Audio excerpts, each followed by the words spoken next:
vous remercie beaucoup et je remercie donc également les organisateurs pour cette invitation. Donc, pour la construction du savoir dans le De Rerum Natura, je voudrais commencer par lire les deux premiers textes qui se trouvent sur votre exemplier, un texte d'Épicure transmis par Diogène Laërce et un texte de Lucrèce. Épicure dit ainsi, dans le Canon, que les sensations, les préconceptions et les sentiments sont les critères de la vérité. Toute sensation, dit-il, est irrationnelle.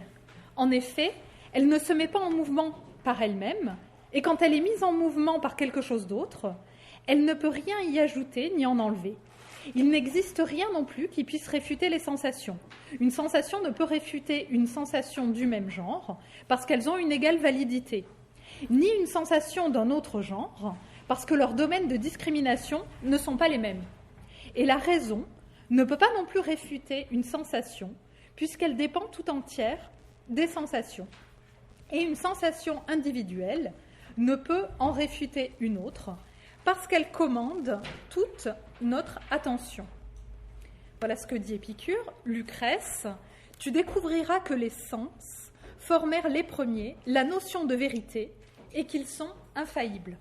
Donc les textes qui décrivent la théorie de la connaissance épicurienne, telle qu'elle nous est transmise par la doxographie de Diogène Laërce ou directement par le De Rerum Natura, soulèvent au premier abord quelque chose qui peut apparaître comme un paradoxe. En effet, le critère de vérité, c'est-à-dire ce qui permet de discriminer entre ce qui est vrai et ce qui ne l'est pas, repose sur la sensation. De fait, les préconceptions ou prénotions qui apparaissent comme des complexes sensoriels, c'est-à-dire la répétition d'une même sensation qui nous permet de rattacher un individu à un groupe que l'on connaît déjà, ou encore les sentiments, comme le montre bien Marcel Conche, ne valent que par les sensations auxquelles ils renvoient. Lucrèce ne s'y trompe donc pas en ne mentionnant, lorsqu'il résume ce point, que les sensus. Or, ces sens ne peuvent pas être réfutés, réfélis. Ils saisissent toujours le vrai et ne sont pas trompeurs. La sensation est donc la base de tout savoir. Elle est dite alogos par Épicure lui-même, ce qui ne signifie pas qu'elle est contraire à la raison, mais que la raison n'intervient pas dans sa genèse. Elle est au contraire créée par la sensation. Dans ce cas, il semble bien que l'être humain s'enracine spontanément, grâce aux sensations, dans le processus de connaissance, que le savoir s'enracine dans un donné, puisque la sensation est passive, qui est naturelle, voire culturelle, dans le cas des prénotions, qui sont acquises avec le langage. Donc si l'on pousse ce raisonnement à l'extrême, il ne devrait pas y avoir de construction du savoir. Ce dernier devrait nous être donné de façon immédiate. Pourtant, cette immédiateté de la connaissance est réfutée par l'existence de l'erreur, par la constatation du désaccord entre les philosophes, par exemple, et finalement par les propos de Lucrèce lui-même. Il s'agit du texte 3 de votre exemplier. « Désormais tend l'oreille au raisonnement vrai, montre un esprit sagace et libre de soucis, pour ne pas dédaigner, avant de les comprendre, ces présents que mon soin fidèle a disposés pour toi. » Ou encore le texte 4. « Non, je n'ignore pas qu'en vers latin, il est difficile d'éclairer les obscures découvertes des Grecs. » En effet, Lucrèce exprime certes la présence nécessaire d'organes de la sensation, les oreilles, pour recueillir la connaissance qu'il s'apprête à communiquer à son lecteur, mais cette sensation se double d'une dimension réflexive, par la mention de l'animum sagacem nécessaire pour que la vera ratio ne soit pas laissée de côté, relinquas. Ces dons que s'apprête à faire Lucrèce doivent être intellecta, ce qui suppose une compréhension qui n'est pas uniquement sensorielle. De même, Lucrèce est parfaitement conscient que ces dons, c'est-à-dire les vérités de la doctrine épicurienne, ne vont pas de soi pour tous les êtres humains. Réperta, ces vérités doivent être découvertes. C'est alors l'image de la lumière, nous en parlions tout à l'heure, très présente dans le poème lucrétien, qui nous permet de bien comprendre. Les vérités, saisissables par tous, sont néanmoins obscures, et il revient à Lucrèce de faire la lumière sur elles, de les révéler selon une rhétorique de l'Enargeia. Comme l'écrit José Canic Turpin, la parole de Lucrèce ne se présente pas comme un discours sur la nature, mais comme une révélation. Elle est poétique au sens étymologique du terme. Elle crée la réalité en la dévoilant brusquement à nos yeux. Pour l'épicurisme, en effet, la sensation est critère de vérité. Les illusions sensorielles, et plus généralement les erreurs, ne proviennent pas de la sensation elle-même, mais de l'interprétation erronée qui en est faite. Et elles conduisent donc à la nécessaire mise en place d'un apprentissage, ou plus exactement d'un désapprentissage, qui consiste en un tri parmi nos opinions. Donc les questions que je voudrais poser, c'est comment se construit donc ce savoir, quel est-il et pourquoi est-il essentiel, comment est-il mis en œuvre et transmis par Lucrèce dans son premier chant, et à quoi est-ce que cela aboutit d'un point de vue éthique. Donc je voudrais dans un premier temps voir ce savoir nécessaire dans la perspective du système épicurien. Je vous lis le texte 5 de l'exemplier. Mais quand la mort fait craindre des peines éternelles, il n'est aucun moyen, aucun pouvoir de résistance. On ignore en effet la nature de l'âme. Naît-elle avec le corps ou s'y glisse-t-elle à la naissance? Périt-elle en même temps que nous, dissoute par la mort? Hante-t-elle les ténèbres d'Orcus et ses marais désolés? Ou s'insinue-t-elle en d'autres espèces animales, par miracle divin, comme l'a chanté l'un des nôtres, Ennius qui rapporta de l'aimable pays des Muses la première couronne de feuillage immortel, célébrant sa gloire chez tous les peuples d'Italie? Donc, comme le montre clairement Lucrèce, dans les 3 premiers vers de ce passage, l'être humain ne peut exercer aucun savoir, ratio, avec le renforcement des sonorités nunc et nulla, qui encadrent le mot, mais il n'en a également aucune possibilité, aucune capacité, quand il est dans un état de crainte, timendum. L'expression qu'utilise ici le poète permet de condenser les 2 peurs principales contre lesquelles lutte l'épicurisme, celle de la mort, mais aussi celle des dieux, par la mention des poénas, des peines, des châtiments que ces derniers exerceraient sur les hommes après leur trépas. C'est le 3e vers qui donne la clé de lecture avec le énime. Ces craintes naissent de l'ignorance, ignoratur, dans laquelle nous sommes concernant la nature même de notre âme. Se construit bien ici un point essentiel, c'est-à-dire l'unité de la doctrine épicurienne et l'importance de la notion de système que l'on retrouve d'ailleurs dans d'autres philosophies hellénistiques. En effet, comme le disait Julia ce matin, on divise traditionnellement la philosophie entre la physique, la logique, c'est-à-dire la théorie de la connaissance, qui est appelée canonique dans l'épicurisme, distinction sur laquelle nous allons revenir, et l'éthique. Toutefois, cette division n'empêche pas de comprendre que les différentes parties de la philosophie sont profondément liées entre elles. Comme le dit Sabine Luciani, la physique et la canonique ne sont pas désintéressées, elles apparaissent comme des outils au service de la paix de l'âme, but ultime de l'éthique. En effet, la physique permet la description et la compréhension du monde et de l'être humain, ce qui conduit à une ratio, et lui permet donc de se détacher de ce qui fait obstacle à la sagesse, ici la peur. Il est d'ailleurs intéressant de noter que dans le vers de Lucrèce, en état de crainte, l'homme n'est même pas sujet, comme le montre l'emploi de l'adjectif verbal et de la forme passive. La physique a donc une portée éthique, puisqu'elle permet à l'homme de connaître la nature et de vivre selon ses lois. La canonique assure la crédibilité des lois de la physique, en fournissant des critères de vérité rigoureux. Donc, le moyen de parvenir à la sagesse dans l'épicurisme, c'est donc bien d'apprendre et de comprendre l'organisation rationnelle du monde. C'est ce que dit Épicure dans sa maxime capitale 12, c'est-à-dire le texte 6 de votre exemplier. Il n'est pas possible de dissiper ce que l'on redoute dans les questions capitales sans savoir parfaitement quelle est la nature du tout. Au mieux, peut-on dissiper quelque inquiétude liée au mythe, de sorte qu'il n'est pas possible, sans l'étude de la nature, de recevoir en retour les plaisirs sans mélange. Est ici donc exprimé le but de l'éthique épicurienne, atteindre le bien qui est assimilé au plaisir. Accéder au plaisir se comprend de manière négative. Il s'agit de supprimer les douleurs du corps pour accéder à un état d'aponie, mais aussi de supprimer les troubles de l'âme pour accéder à l'état d'ataraxie.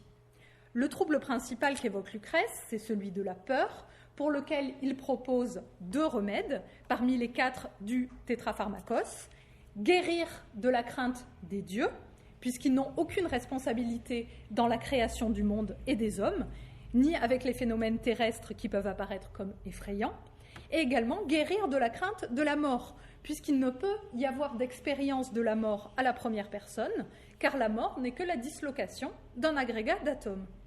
La métaphore de la médecine, qu'implique l'idée de pharmakos, le remède, métaphore sur laquelle nous reviendrons, est ici particulièrement pertinente. Ce sont en effet les opinions fausses que nous forgeons qui nous empêchent de faire un usage correct de nos sens, d'un point de vue physique, pour parvenir alors à la vérité, d'un point de vue de la canonique, pour enfin parvenir à l'ataraxie, d'un point de vue éthique. La thérapie proposée par Lucrèce est à l'œuvre dans les quelques vers que nous avons cités. La première proposition, qui énonce la vérité sur la nature de l'âme, c'est-à-dire sa dissolution qui accompagne celle du corps, marque déjà par l'expression d'une âme qui se disloque, dit Lucrèce, en même temps que nous, dirempta simul nobiscum. Donc cette proposition marque bien l'idée que la mort ne concerne pas vraiment le sujet, avec une distinction entre l'âme et notre propre personne. La seconde proposition, qui suppose le séjour de l'âme aux enfers, par la mention des ténèbres d'Orcus, donc liée à la crainte des dieux, ou encore la métempsychose, liée elle aussi à une intervention divine, dit Winnitus, est rejetée du côté du mythe, de l'imaginaire, avec la référence au poète Ennius, à son chant kékinite, et aux muses ex Helicone. En agissant ainsi, même s'il reconnaît la grandeur du poète épique, Lucrèce disqualifie d'emblée la seconde proposition, alors qu'elle pourrait faire l'objet d'une réfutation rationnelle, puisqu'il s'agit d'une théorie défendue par des philosophes appartenant à d'autres écoles, les pythagoriciens par exemple. L'accès à l'éthique, pour Lucrèce, se fait donc par la physique et la canonique, sur le mode de la révélation du réel. Je vous lis le texte numéro 5. Non, pardon. Je vous lis le texte numéro 7. Mais ta valeur, ton amitié, doux espoir de plaisir, m'incite aux plus grands efforts. Dans le calme des nuits, je cherche les mots, le poème, qui répandront dans ton esprit une vive lumière pour te révéler enfin le profond secret des choses. Ces terreurs, ces ténèbres de l'âme, il faut les dissiper. Le soleil ni l'éclat du jour ne les transperceront, mais la vue et l'explication de la nature. Nous retrouvons ici la métaphore de l'obscurité et de la lumière, qui décrit l'opposition entre l'ignorance et le savoir, comme le montrent les récurrences phoniques entre terrorem et ténébras. Les choses néanmoins se complexifient un petit peu. La ratio naturae ne peut s'exprimer par un simple exercice des sens, du regard dans le cas présent, sens qui est particulièrement actif tout au long du De Rerum Natura. Il faut une species, c'est-à-dire une vision intellectualisée, une vision mentale, processus par lequel l'esprit se représente notamment les réalités invisibles à partir de l'expérience sensible. Car l'obscurité première de ces res occulta ne peut être percée par de simples éléments naturels comme le soleil ou l'éclat du jour. La clara lumina menti va au contraire venir du poème lui-même, qui va donc créer une autre lumière, celle de la sagesse et de l'ataraxie, qui se distingue donc de la lumière et de l'obscurité naturelle. On peut à ce titre comparer les noctes serenas du poète philosophe, qui peut donc jouir de la tranquillité de la nuit, face aux nuits d'épouvante de ceux qui ne connaissent pas encore la philosophie épicurienne, effrayés comme des enfants dans le noir. Il s'agit du texte numéro 8.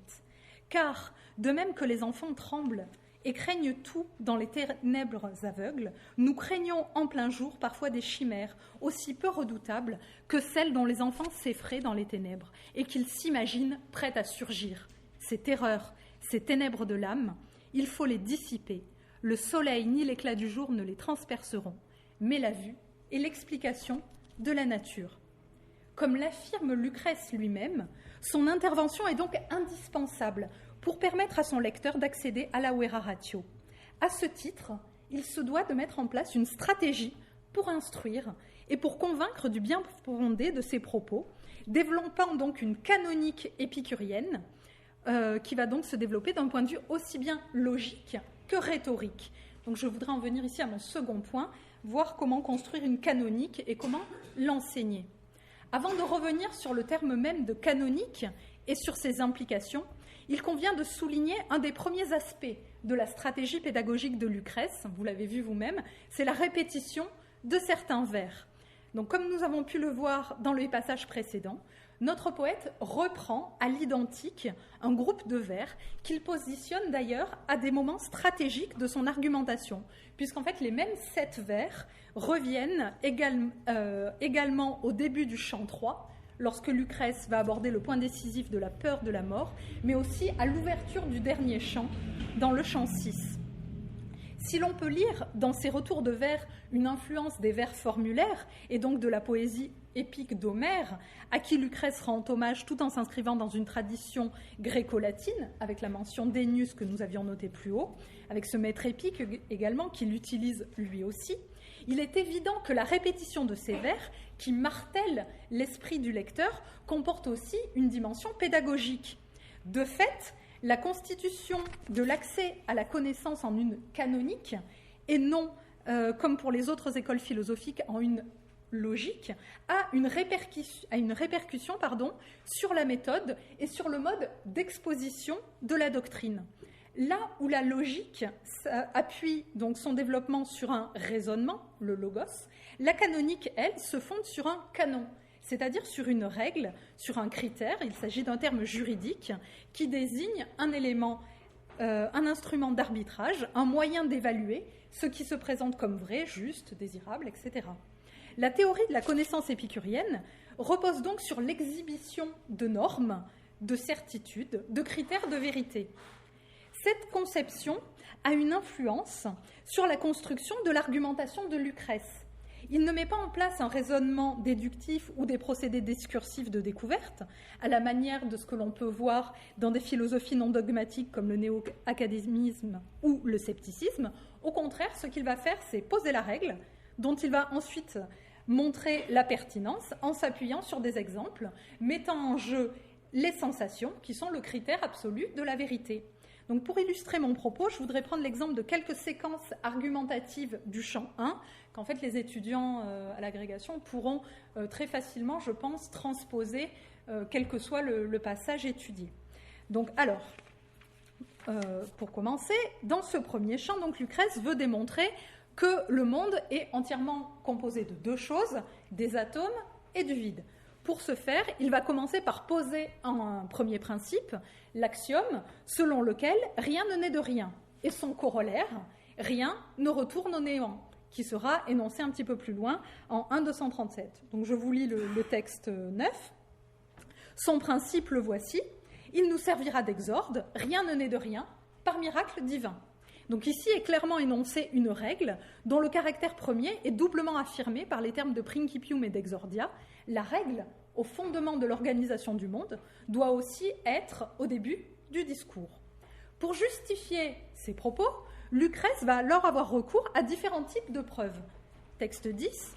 Si de rien les choses se formaient, de n'importe quoi, toute espèce pourrait naître. Nul besoin de semences. Les hommes pourraient venir de la mer, les poissons de la terre, du ciel, jailliraient les oiseaux.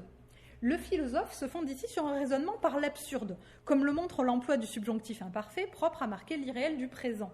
Il démontre ainsi que l'hypothèse contraire à la sienne est fausse, ce qui lui permet d'affirmer la justesse de sa propre théorie.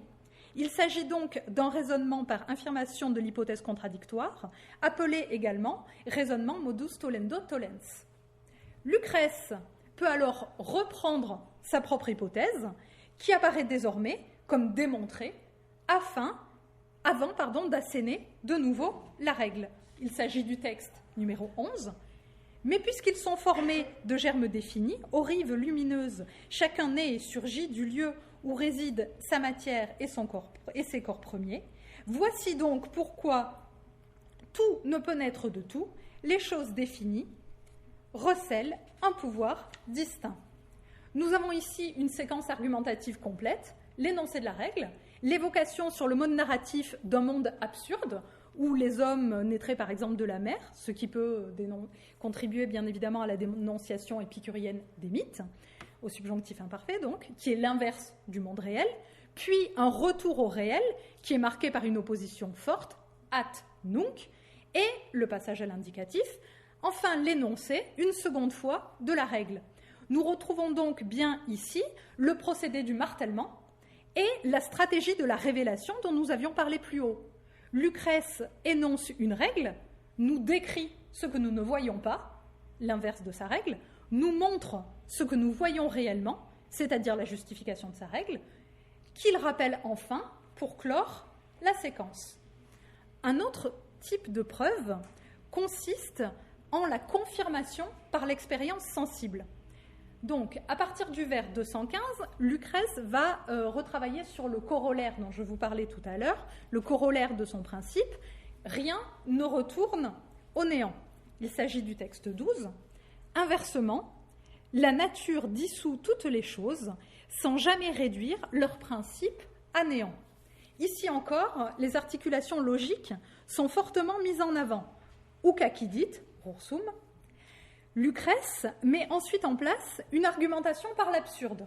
Donc si tout devait par la mort être entièrement détruit, l'infinité des temps fait qu'il n'y aurait plus de matière, ce que Julia disait également ce matin. Puis il va rappeler encore une fois la règle au vers 237, donc rien ne peut jamais retourner au néant. Ensuite, il va encore une fois utiliser une argumentation par l'absurde, puis un retour au réel, et il rappelle la règle pour la troisième fois au vers 248-249, qui constitue le texte 13 de notre exemplier. Rien donc ne retourne au néant, mais toute chose se désagrège et rejoint les éléments de la matière. Nous pouvons alors noter la progression de l'argumentation. Après avoir martelé la règle à plusieurs reprises, en démontrant sa validité par la mise en avant de l'absurdité de l'hypothèse contraire, il fait un pas de plus, en évoquant la dissolution du corps et la redistribution des atomes dans de nouveaux éléments, ce qui est confirmé par l'expérience sensible, le texte 14. Enfin, les pluies se perdent quand l'éther, leur père, les précipite dans le sein maternel de la terre, mais le blé lève et blondit, les rameaux verdoient, les arbres grandissent et se couvrent de fruits. Si l'on retrouve ici une forme d'écriture narrative et mythologique, par l'emploi de termes comme pater à éther, figure d'un Zeus qui précipiterait Héphaïstos de l'Olympe, par exemple, ou encore matris terrae, il faut également noter que Lucrèce utilise des exemples liés à la vie quotidienne, que chacun peut donc se représenter aisément, exemples qui offrent une vision idyllique de la nature et de ses productions, dans la plénitude d'un rythme ternaire. Ce tableau se complète par un regard commun posé par Lucrèce et son lecteur, avec l'emploi de Vidimus, sur un monde où la profusion et la création semblent abolir les distinctions entre la nature, les animaux, les êtres humains, entre le monde sauvage des forêts et celui des cités. Le texte 15. Ainsi se nourrissent à leur tour les hommes et les bêtes. Ainsi voyons-nous les cités prospères fleurir d'enfants et les bois feuillus chanter de 1000 oiseaux nouveaux. Se fondant donc sur la confirmation que lui apporte l'expérience sensible partagée, aussi bien dans la réalité que dans la matérialité du poème, Lucrèce peut aussi illustrer par ses vers les propos qu'il entend développer, puisque ce sont les mêmes atomes qui, rendus libres par la dissolution d'un corps, peuvent se combiner à nouveau pour former une nouvelle réalité. Il est normal qu'une cité se développe, métaphoriquement, mais aussi réellement, en une fleur, et que cette fleur puisse par la suite aboutir à un enfant. Ce raisonnement est d'ailleurs explicité par le dernier appel à la règle qui vient clore la séquence, le texte 16. Ce qui paraît mourir ne meurt donc tout à fait, car la nature, toute chose par une autre reforme, ne laissant rien naître qu'aux dépens de la mort d'autrui. Ainsi, la nouvelle formulation de l'énoncé de la règle prend en compte l'évolution de la réflexion permise par les confirmations apportées par l'expérience sensible, comme le montre l'emploi du terme Widentour. Pour la première fois, le terme de mort est employé explicitement, permettant de donner sa pleine mesure à la théorie épicurienne. Sur le plan logique, s'articulent clairement les deux aspects de la canonique, l'énoncé de la règle et sa justification par l'expérience sensible, aussi bien naturelle que poétique. D'un point de vue rhétorique, il convient néanmoins de s'interroger sur l'importance pour Lucrèce d'évoquer ici l'idée même de la mort, dont la perspective suscite, comme nous l'avons vu, une crainte fondamentale. En quoi est-il pertinent pour le philosophe d'évoquer le trépas à ce point de son développement? Et je voudrais ici voir donc le troisième temps de ma présentation, la dimension psychologique, c'est-à-dire l'apport de la philosophie, de la poésie philosophique ou de la philosophie poétique, comme vous voulez. Donc les réponses sont de plusieurs ordres. Dans le cadre d'un apprentissage qui, comme nous l'avons vu, repose sur le martèlement des principes fondamentaux, il peut être intéressant de formuler le plus tôt possible des notions que le lecteur devra retenir et intégrer comme règles. À ce titre, il est normal que cette thématique, donc celle de la mort, intervienne dès les premiers vers du premier chant, même si ce sera réellement au chant 3 que cette question sera abordée directement. Mais c'est surtout dans le cadre de l'atmosphère créée par les vers et par les images que l'on peut trouver aussi une justification. En effet, Lucrèce utilise ici un raisonnement par analogie.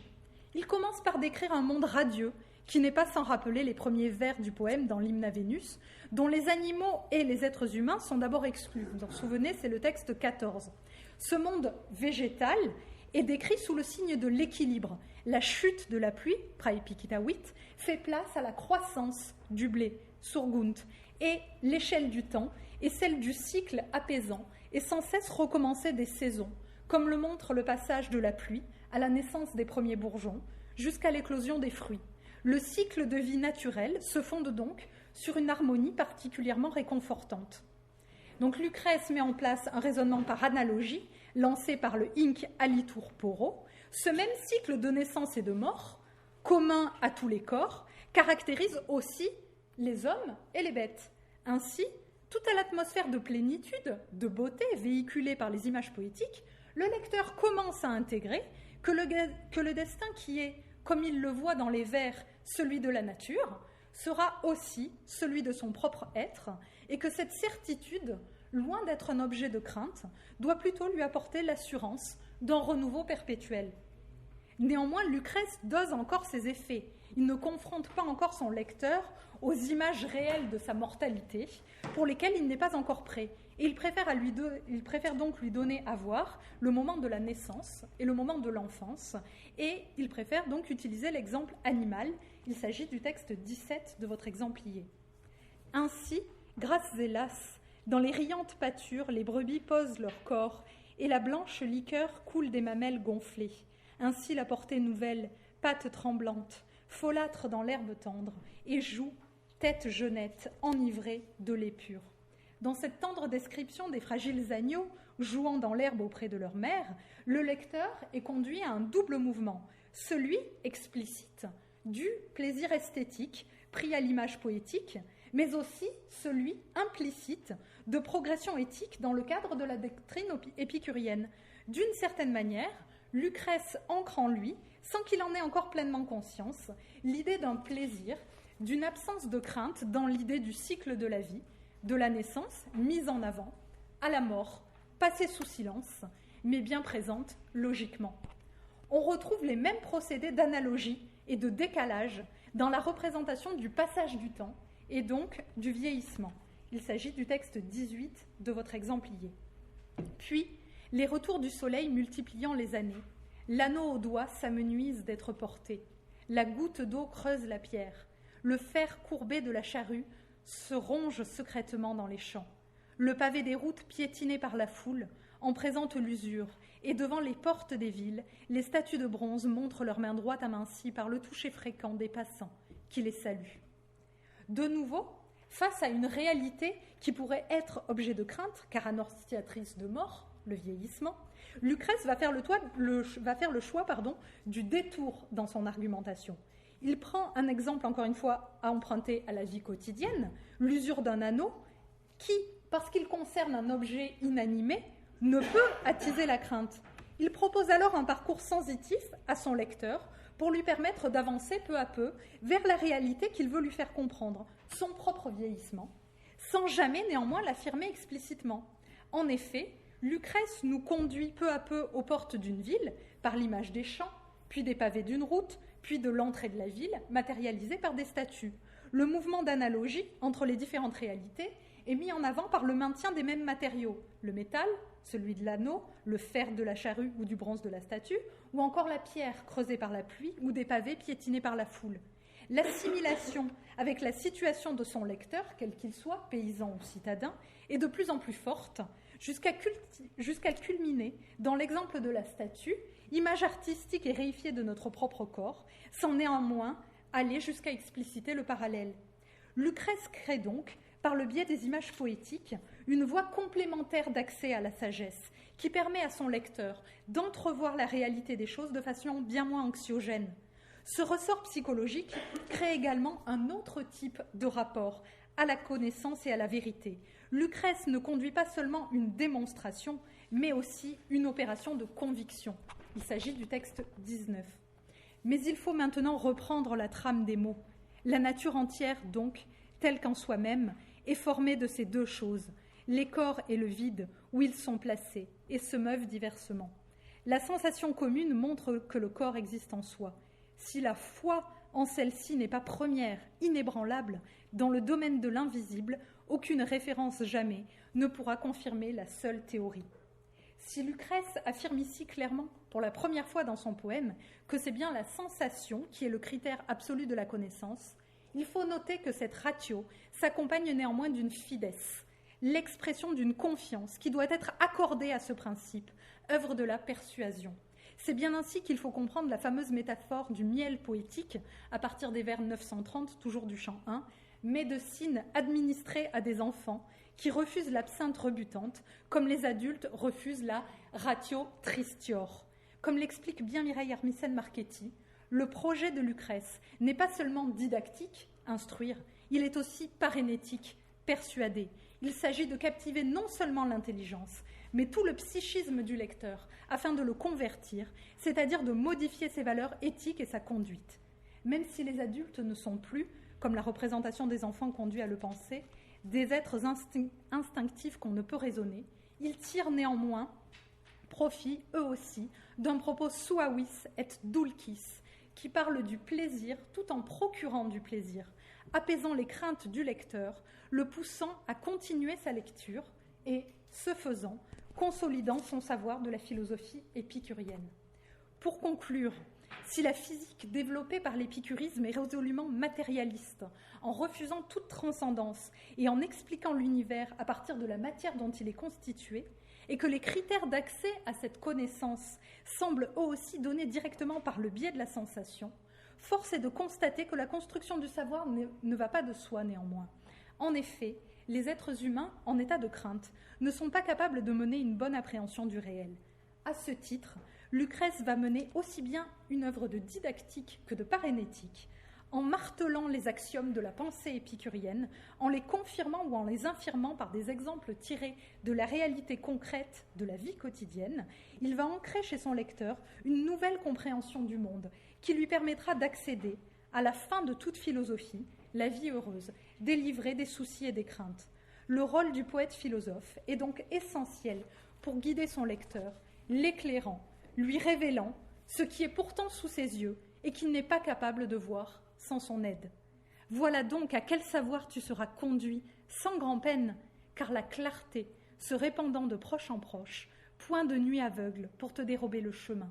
Tu verras les lois ultimes de la nature, d'une chose à l'autre, passera la lumière. Je vous remercie.